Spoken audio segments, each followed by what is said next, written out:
Shalom, selamat sore. Saya percaya semua yang hadir pada malam hari ini, Anda semua diberkati Tuhan. Amin. Nah, melanjuti pembicaraan dari minggu-minggu yang lalu yang telah disampaikan oleh Bapak Gembala kami. Sampai minggu depan kita akan merayakan kenaikannya. Dan pada kesempatan malam hari ini, kita akan menambah lagi satu wawasan kita. Di mana kalau kita percaya kepada Injil, maka kita akan menerima kebenaran dan berkat orang percaya. Anda siap diberkati? Katakan bersama saya, aku orang yang paling disayang sama Tuhan. Haleluya. Kita lihat firman Tuhan dalam 2 Korintus 4 ayat 3 dan 4. Jika Injil yang kami beritakan masih tertutup juga, maka ia tertutup untuk mereka yang akan binasa. Yaitu orang-orang yang tidak percaya, yang pikirannya telah dibutakan oleh ilah zaman ini, sehingga mereka tidak melihat cahaya Injil tentang kemuliaan Kristus, yang adalah gambaran Allah. Jika Injil, apa itu Injil? Injil adalah kabar baik. Dan saya mau memberitahukan kepada saudara malam hari ini, sesungguhnya Allah tidak punya sesuatu lagi yang terbaik yang bisa Allah berikan kepada saudara sekalian selain kabar baik. Puji Tuhan. Dan kabar baiknya malam hari ini adalah Yesus diserahkan oleh karena pelanggaran saudara. Dan dia dibangkitkan untuk pembenaran saudara. Haleluya. Yang percaya kita katakan amin. Nah, itu sebabnya Yesus harus datang ke dalam dunia ini. Dia harus menjadi manusia. Sebab kalau dia sebagai Allah, dia tidak akan mati. Yesus butuh tubuh manusia. Tanpa tubuh manusia, tidak akan ada darah yang tertumpah. Yesus datang ke dalam dunia ini. Dia tergantung di atas kayu salib. Dia mati. Darahnya tercurah. Dan darah yang tercurah adalah darah yang tidak bernoda, tidak bercacat. Darah yang qualified. Darah yang dapat menghapus dosa. Dan bukan cuma dosa saudara satu orang, tetapi dosa semua orang. Haleluya. Jadi darah yang tercurah menghapus semua dosa manusia. Luar biasa. Nah, ketika Yesus tergantung di atas kayu salib dan Yesus menjadi orang yang berdosa, apakah Yesus berbuat dosa? Tidak. Yesus tidak berbuat dosa. Dia tidak mengenal dosa. Di dalam dia tidak ada dosa. Tetapi dia menjadi berdosa karena saudara dan saya. Haleluya. Dia menanggung semua dosa kesalahan kita. Dan Allah menghukum semua dosamu di tubuhnya Yesus. Sampai Yesus mati. Dan puji Tuhan, di hari yang ketiga, Allah membangkitkan Yesus dari orang mati. Dan Alkitab mengatakan, dia diserahkan karena pelanggaran kita. Dia dibangkitkan karena pembenaran kita. Haleluya. Sehingga hari ini saudara dan saya menjadi orang yang benar di hadapan Tuhan. Karena iman dalam Kristus Yesus. Haleluya. Saudara kini menjadi orang yang benar. Apakah karena saudara melakukan sesuatu yang benar? Tidak. Bagaimana saudara menjadi orang yang benar di hadapan Tuhan? Karena saudara menerima kebenaran Yesus. Karena kita menerima kebenaran Yesus, kita menjadi orang yang benar di hadapannya. Apakah Yesus layak untuk menerima dosa saudara?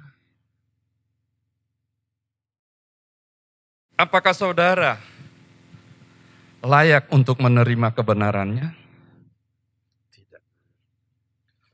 Waktu Yesus tergantung di atas kayu salib, Yesus menjadi berdosa. Allah menghukum semua dosa di tubuhnya tanpa main-main. Allah adalah Allah yang kudus adil. Tidak berarti Allah akan bilang, oh kan kamu anak saya. Kan yang berbuat dosa bukan kamu.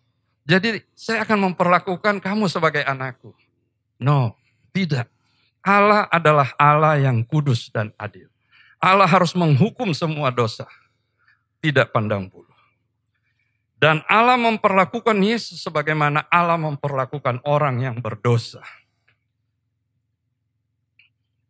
Karena dia adalah Allah yang kudus. Nah, dengan cara yang sama, saudara dan saya hari ini dibenarkan di hadapan Yesus. Apakah kemudian Allah akan berkata, oh kan kamu masih berbuat dosa, kan kamu masih bersalah, kalau begitu berkatnya saya tahan dulu dong. Tidak. Allah adalah adil dan kudus. Sehingga Allah memandang saudara dan saya sebagai seorang pribadi yang benar. Dan saudara dan saya berjalan dalam kebenaran, kemurahan, dan kasih karunia Allah. Bahkan seluruh berkatnya telah disediakan buat saudara dan saya. Yang percaya bisa katakan amin, haleluya. Kalau saya ingin bertanya kembali, apakah Yesus layak untuk menerima semua hukuman, ganjaran yang ditumpahkan ke tubuhnya?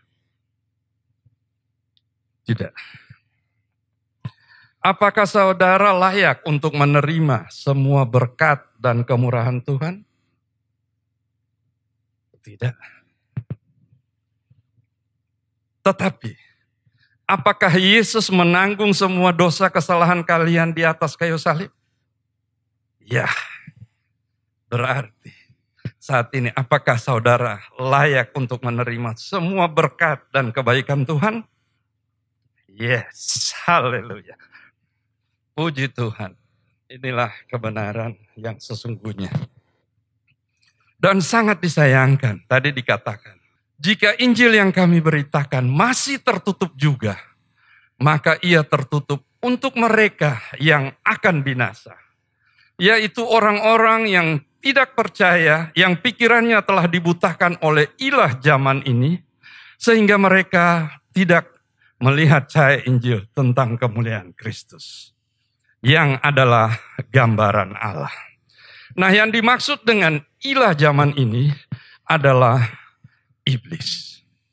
Iblis tidak mau mereka bisa melihat cahaya Injil tentang kemuliaan Tuhan. Iblis membutakan pikiran mereka, orang-orang yang tidak percaya, sehingga mereka tidak bisa melihat kemuliaan Tuhan. Bahkan iblis menaruh selubung di mata mereka, sehingga mata mereka dibutakan. Sehingga banyak orang yang tidak bisa melihat cahaya Injil tentang kemuliaan Tuhan. Haleluya. Puji Tuhan. Saya mau katakan di tempat ini, sangat diberkatilah kita semua. Sebab dari minggu ke minggu, setiap saat, Bethesda Church selalu memberitakan Injil kasih karunia. Kenapa? Supaya lebih banyak orang lagi yang bisa mendengar tentang cahaya Injil, tentang kemuliaan Tuhan. Yang percaya kita sama-sama katakan amin. Puji Tuhan. Nah, kata kemuliaan di sini, yang dimaksud kemuliaan di sini, dalam bahasa Yunaninya adalah doxa. Di dalam perjanjian baru, artinya pandangan yang baik tentang seseorang yang menghasilkan pujian dan hormat. Dan arti keduanya adalah splendor, magnificent, dignity, artinya kemegahan, keindahan, dan kehormatan. Jadi, di dalam perjanjian baru, kemuliaan artinya, dalam bahasa Yunaninya adalah doxa, adalah pandangan yang baik tentang seseorang yang menghasilkan pujian dan hormat. Haleluya. Dan contohnya, ketika Yesus berdoa buat murid-muridnya, Yesus berkata, "Telah kuberikan kepada mereka semua kemuliaan yang engkau berikan kepadaku." Wow.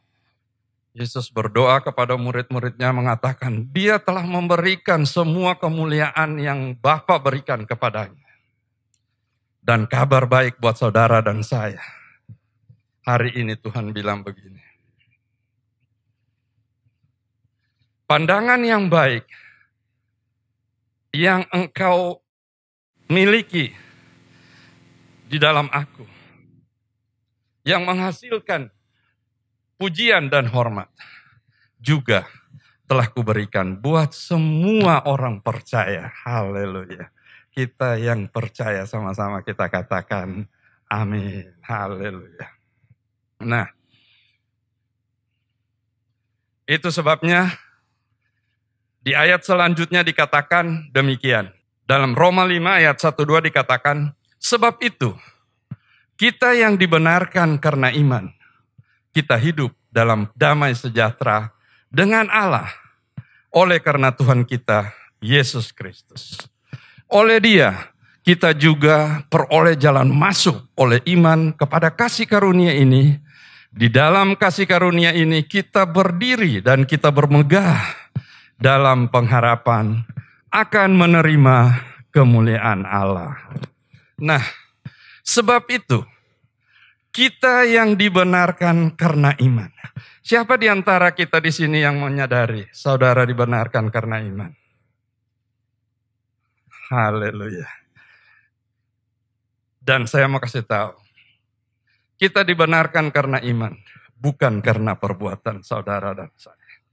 Amin. Tetapi kita yang dibenarkan karena iman, kita hidup dalam damai sejahtera dengan Allah. Haleluya.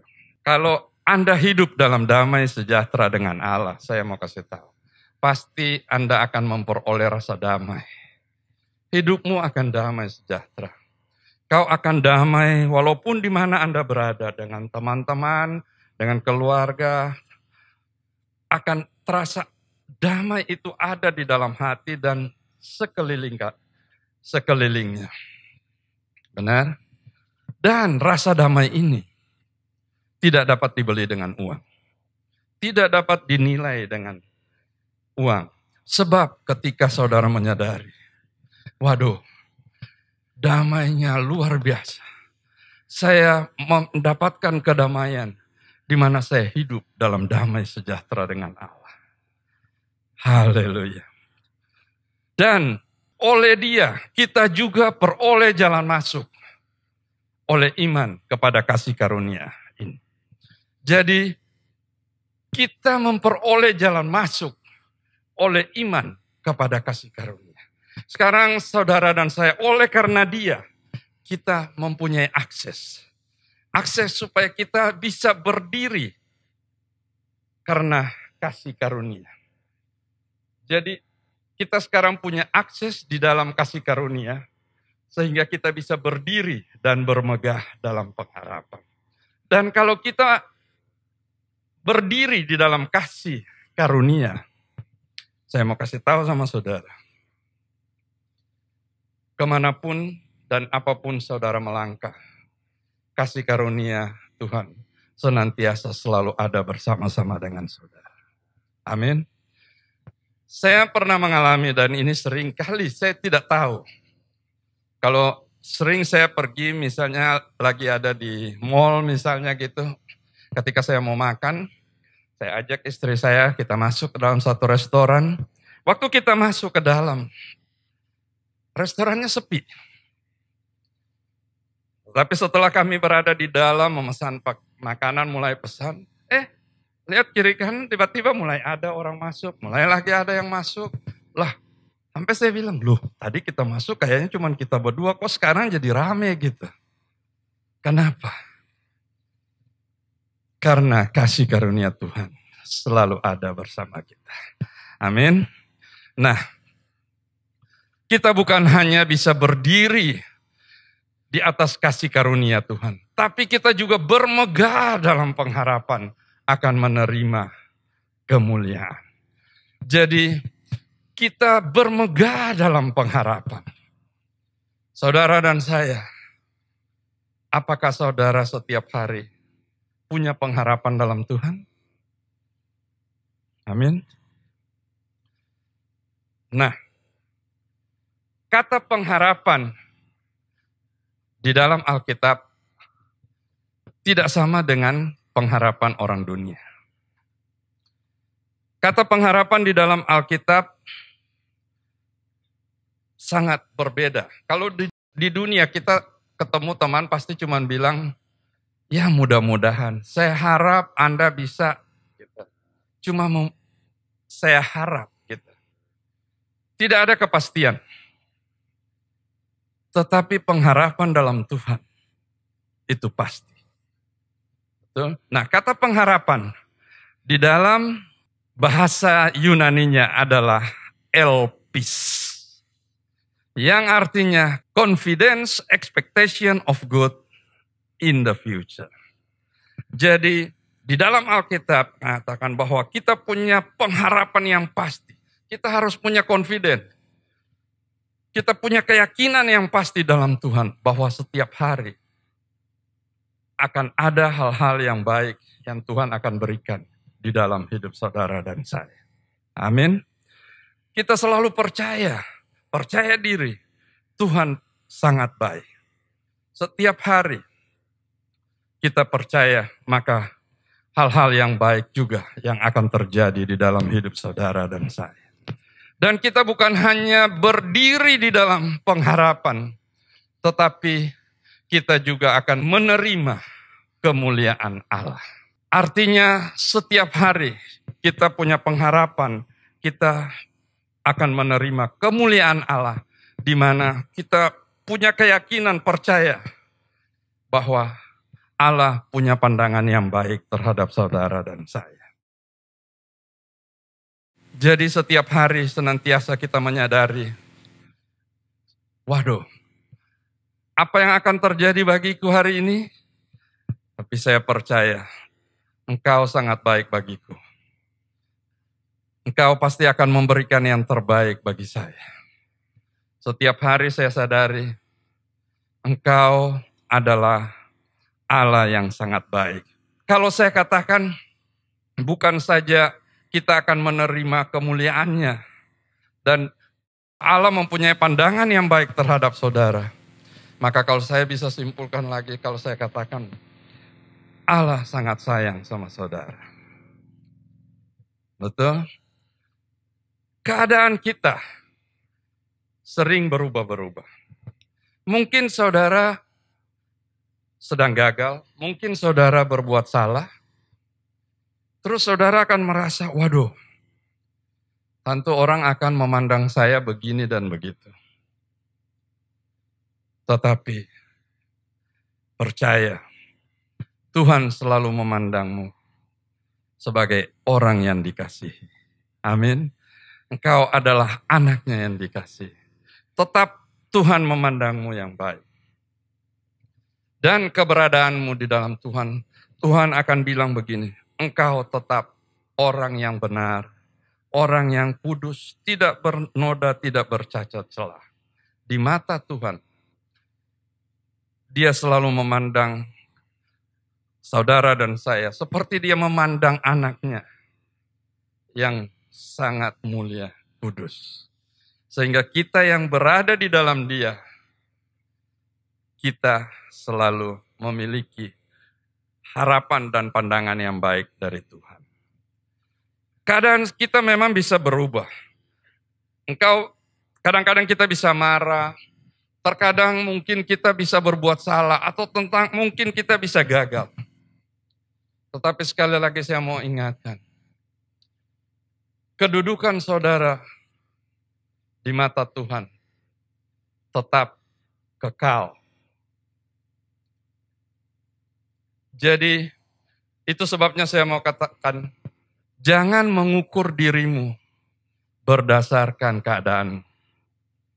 Tetapi senantiasa kita selalu mengukur diri kita berdasarkan keberadaan kita di dalam Tuhan. Amin. Sebab kita itu yang saya katakan tadi, mungkin lebih gampangnya saya mau bilang selalu memiliki percaya diri, yakin percaya. Tuhan selalu sayang sama saya. Sebab kita manusia mungkin aja kita ada yang ganggu, mungkin kita marah sama orang, ada yang ganggu sama kita. Terus kita marah-marah yang tidak pada tempatnya. Akhirnya saudara menyadari, waduh, saya orang Kristen loh. Tidak selayaknya saya marah-marah gini. Dan bukan berarti kalau saudara berbuat salah, terus saudara menjadi orang tidak benar. Juga tidak. Kenapa? Karena kebenaran dan kedudukan saudara di dalam Tuhan sesungguhnya adalah pemberian oleh apa yang sudah Yesus lakukan di atas kayu salib. Sehingga apapun yang saudara lakukan tidak akan dapat mengubah kedudukan saudara di hadapan Tuhan. Amin. Jadi saudara tetap punya keyakinan, percaya engkau adalah anak yang disayang sama Tuhan. Amin. Nah, kalau kita orang yang sangat disayang sama Tuhan, maka ayat selanjutnya dikatakan di dalam Roma 5 ayat 19 dikatakan demikian. Jadi sama seperti oleh ketidaktaatan satu orang, semua orang telah menjadi orang berdosa. Demikian pula oleh ketaatan satu orang, semua orang menjadi orang benar. Amin. Jadi sama oleh ketidaktaatan satu orang. Siapa yang dimaksud satu orang di sini? Adam. Pintar 100. Nah, oleh ketidaktaatan Adam, semua orang menjadi orang berdosa. Tanpa kompromi. Apakah dia orang benar, apakah dia orang salah, semua orang menjadi orang berdosa. Dan demikian pula oleh ketaatan satu orang. Memang kelihatannya tidak adil ya, oleh karena ketidaktaatan Adam membuat orang menjadi berdosa. Kelihatannya tidak adil. Tetapi sesungguhnya Allah punya rancangan supaya dia juga bisa melakukan hal yang sama tetapi sebaliknya. Yang dikatakan demikian, oleh ketaatan satu orang, semua orang menjadi orang yang benar. Siapa yang dimaksud dengan ketaatan satu orang di sini? Yesus, haleluya. Oleh ketaatan Yesus, semua orang menjadi orang yang benar. Kita menjadi orang yang benar di hadapan Tuhan karena iman dalam Kristus Yesus. Dan ingat, kebenaran yang kita miliki adalah pemberian. Nah, kalau kebenaran yang kita miliki adalah pemberian, berarti tidak ada sesuatu apapun yang kita kerjakan, yang kita lakukan untuk kita memperoleh kebenaran ini. Dengan kata lain, kita memperoleh kebenaran ini bukan karena tidak ada hubungannya dengan perbuatan kita. Benar? Kenyataannya memang, oleh ketidaktaatan si Adam, telah membuat kita semua menjadi orang berdosa. Dan tidak ada satupun perbuatan yang kita lakukan, perbuatan baik apapun yang kita lakukan, tidak akan pernah bisa merubah status kita dari orang berdosa menjadi orang benar. Saudara tetap menjadi orang berdosa. Betul? Kalau apa yang Adam lakukan begitu luar biasa, berkuasa, saya percaya lebih berkuasa lagi apa yang Yesus lakukan. Betul? Sehingga kebenaran yang saudara miliki tidak ada hubungan dengan perbuatan saudara. Amin. Dan ketika saudara menerima Yesus, menerima sebagai Tuhan dan Juru Selamat, saudara menjadi orang benar. Betul?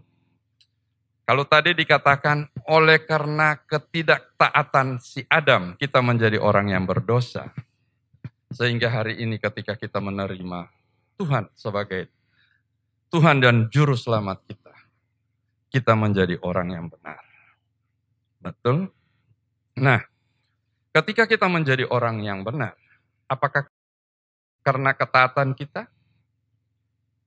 Tidak. Oleh ketaatan Yesuslah yang membuat kita menjadi orang yang benar. Amin. Itu sebabnya saya selalu suka bilang begini. Jangan selalu kita suka mengatakan, waduh, saya masih orang yang berdosa. Mungkin bukan berarti saudara sudah bebas dari dosa. Kita memang masih menjadi orang berdosa. Mungkin saudara bisa melakukan dosa. Ketika kita menyadari oleh ketidaktaatan si Adam telah membuat kita menjadi orang yang berdosa. Tetapi oleh ketaatan Tuhan telah menjadikan kita orang yang benar. Tapi nanti kalau begitu orang akan bilang, wah, kalau begitu akan membuat orang semakin mudah berbuat dosa. Apakah ini akan membuat orang akan seenaknya berbuat dosa? Tidak. Kenapa saya katakan tidak? Upah dosa adalah maut. Setiap dosa kesalahan yang kita berbuat, pasti ada konsekuensinya. Ketika kita berbuat salah, ketika kita mencuri misalnya, atau katakan ketika kita melakukan sesuatu hal yang tidak baik misalnya, atau katakanlah kita membunuh orang lah kasarnya, maka kita akan dihukum. Betul? Ketika Anda menggunakan obat terlarang, katakanlah pakai narkoba, Anda akan membuat hidupmu menjadi dirimu sendiri yang dirugikan, merusak dirimu. Kalau Anda setiap sekali suka berbohong sana, berbohong sini, menipu sana, nipu sini, akan membuat kepercayaan dirimu hilang. Kau merusak harga dirimu sendiri. Sehingga tidak ada lagi orang yang percaya kepadamu. Betul? Jadi, saya mau kasih tahu. Janganlah berbuat dosa. Amin. Kenapa? Dan apa yang harus kita lakukan? Sebaiknya kita fokus kepada kebenaran yang kita miliki di dalam Tuhan. Kalau kita fokus kepada kebenaran yang kita miliki di dalam Tuhan, jadi fokus kepada keberadaan Anda sebagai orang yang benar di dalam Tuhan, kita akan memperoleh kebenaran yang akan timbul dengan sendiri. Jadi senantiasa kita selalu menyadari kita adalah orang yang benar di hadapan Tuhan karena iman dalam Kristus Yesus. Dan di ayat selanjutnya dikatakan, sebab itu, jika oleh dosa satu orang, maut telah berkuasa oleh satu orang itu, maka lebih benar lagi, mereka yang telah menerima kelimpahan kasih karunia dan anugerah kebenaran akan hidup dan berkuasa oleh karena satu orang itu, yaitu Yesus Kristus. Jadi, oleh karena dosa satu orang, maut telah berkuasa oleh satu orang itu, maka lebih benar lagi mereka yang telah menerima kelimpahan kasih karunia dan anugerah kebenaran akan hidup dan berkuasa oleh karena satu orang itu, yaitu Yesus Kristus. Nah, waktu Allah menciptakan manusia, sesungguhnya Allah tidak pernah merancangkan agar manusia harus mati. Tetapi ketika manusia jatuh dalam dosa, maut berkuasa. Dan oleh karena dosa satu orang, yaitu Adam, semua orang menjadi orang berdosa. Benar? Benar. Tapi kalimat selanjutnya dikatakan, maka lebih benar lagi. Wow. Kalau tadinya benar, kalimat selanjutnya mengatakan lebih benar lagi. Apa yang dikatakan lebih benar lagi? Lebih benar lagi mereka. Siapa mereka di sini? Mereka yang telah menerima kelimpahan kasih karunia. Di sini menerima di sini bukan berarti cuma menerima, tetapi menerima secara menerus, secara terus-menerus. Mereka menerima secara continuous receiving. Mereka menerima terus-menerus. Apa yang mereka terima? Kelimpahan kasih karunia dan anugerah kebenaran akan hidup dan berkuasa oleh karena satu orang, yaitu Yesus Kristus. Yang percaya kita katakan amin. Haleluya. Nah, ada begitu banyak kesaksian yang masuk, di mana mereka yang tadinya kecanduan akan narkoba, kecanduan alkohol, kecanduan judi dan pornografi dan lain-lain, yang akhirnya setelah mereka bergulat dan mendengar kabar baik dan mereka menerima kelimpahan kasih karunia, mereka bisa berkuasa kembali. Mereka bisa terlepas dari keterikatan mereka, sehingga mereka kini bisa menjadi kembali normal. Tapi tentu saja saudara akan bertanya kepada saya, apa sih yang mereka lakukan? Bagaimana mereka lakukan? Ada sebuah cerita ketika itu ada seorang masih merokok. Tetapi setiap hari, setiap bangun tidur, setiap pagi dia selalu berkata, saya orang yang dibenarkan di hadapan Allah karena iman dalam Kristus Yesus. Setiap pagi, setiap dia bangun tidur, dia katakan, saya orang yang dibenarkan di hadapan Allah karena iman dalam Kristus Yesus. Memang, iblis kalau melihat ini, iblis akan bilang begini, wow, munafik dia no. Tiap hari juga masih ngerokok tapi ngomong saya orang yang. Tapi itulah yang harus kita lakukan. Setiap hari kita harus punya kesadaran, mulai membangun kesadaran kembali. Saya orang yang dibenarkan di hadapan Allah karena iman dalam Kristus Yesus. Tanpa dia sadari dari hari berhari, hari berlalu, rasa keterikatan dia semakin hari semakin berkurang. Setiap pagi dia katakan, saya orang yang dibenarkan di hadapan Allah karena iman dalam Kristus Yesus. Tanpa dia sadari. Tiba-tiba, kok hari ini berlalu saya nggak ngerokok ya? Wow, luar biasa. Akhirnya ada kekuatan yang luar biasa secara ilahi yang memampukan dia. Dia bisa memiliki ketika dia merasa dia menerima bahwa Tuhan itu baik. Tuhan sayang sama dia. Sehingga dia bisa memiliki kekuatan. Sehingga dia bisa terlepas. Dan akhirnya sampai hari ini dia sudah terlepas dari isap rokok. Kita berikan kemuliaan bagi Tuhan kita. Haleluya. Wow. Dan kebenaran yang kita terima. Sekali lagi saya katakan.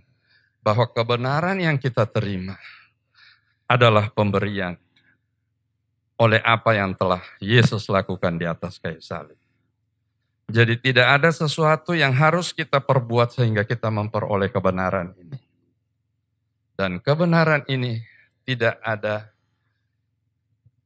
disebabkan oleh karena perbuatan saudara dan saya. Sebab kita tahu betapa karena ketidaktaatan Adam, semua orang sudah menjadi orang berdosa. Tidak ada satupun perbuatan yang kita lakukan yang bisa membuat kita menjadi orang yang benar. Tetap menjadi orang yang berdosa. Amin. Sampai ketika waktu dia hidup baru, menerima Tuhan sebagai Tuhan dan Juru Selamat, dia menjadi orang yang benar. Dia menjadi orang benar karena ketaatan Yesus. Haleluya. Jadi, oleh ketaatan Yesus yang menjadikan dia orang yang benar. Itu sebabnya sekali lagi saya cuma mau mereview kembali. Jangan lagi kita suka mengatakan, saya orang yang berdosa. Wow, tapi bukan berarti saudara sudah terlepas dari dosa. Bukan berarti saudara tidak melakukan kesalahan. Tetapi apapun yang kita lakukan, tidak akan merubah identitas kita di hadapan Yesus. Identitas dan keberadaan kita di dalam Yesus adalah kekal. Jadi, kalau apa yang Adam lakukan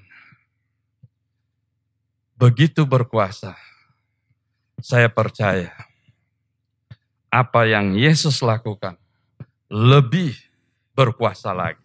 Kalau karena Adam lakukan kita menjadi orang yang berdosa, apa yang Yesus lakukan lebih berkuasa lagi. Sehingga tidak ada satupun perbuatan yang kita lakukan yang bisa merubah status kita dari orang benar menjadi orang berdosa. Haleluya. Kita tetap adalah orang yang benar di hadapan Yesus. Dan ketika kita menyadari bahwa saya adalah orang yang dibenarkan di hadapan Allah karena iman dalam Kristus Yesus. Apa yang saudara peroleh? Ketika saudara merasakan saudara adalah orang yang benar di hadapan Allah karena iman dalam Kristus Yesus, apa yang saudara peroleh? Kita lihat firman Tuhan di dalam, kita kembali ke Roma 5 ayat 1. Dikatakan, sebab itu kita yang dibenarkan karena iman, kita hidup dalam damai sejahtera dengan Allah. Oleh karena Tuhan kita, Yesus Kristus. Nah, damai sejahtera di sini, bahasa Yunaninya adalah Irene. Dalam bahasa Ibraninya adalah health, prosperity, peace. Artinya kita sehat, makmur, dan damai. Jadi, ketika kita menyadari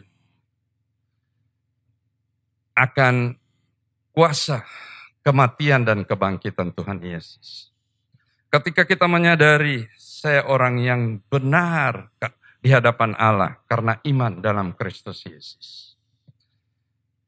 Ketika kita percaya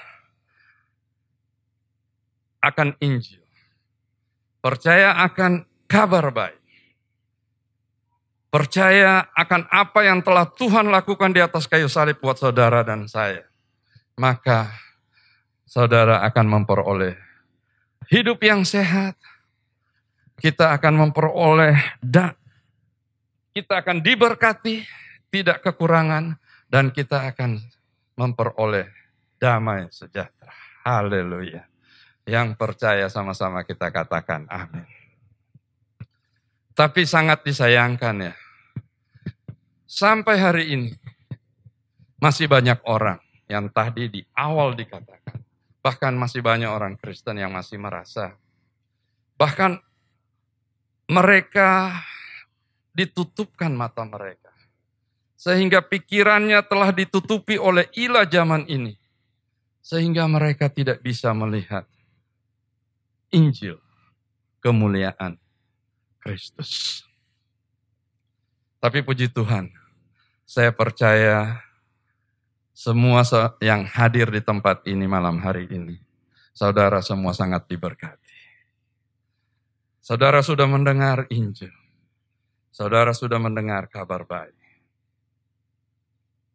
Saudara berjalan di dalam kuasa kematian dan kebangkitan Tuhan Yesus.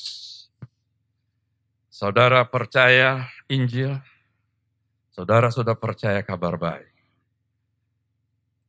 Maka saudara akan hidup dalam damai sejahtera. Dan bukan saja Anda hidup di dalam damai sejahtera dengan Allah, tetapi saudara juga akan hidup dan melihat kebenaran dan melihat berkat-berkat yang telah diberikan Allah buat saudara dan saya, orang yang benar di hadapan Tuhan. Haleluya.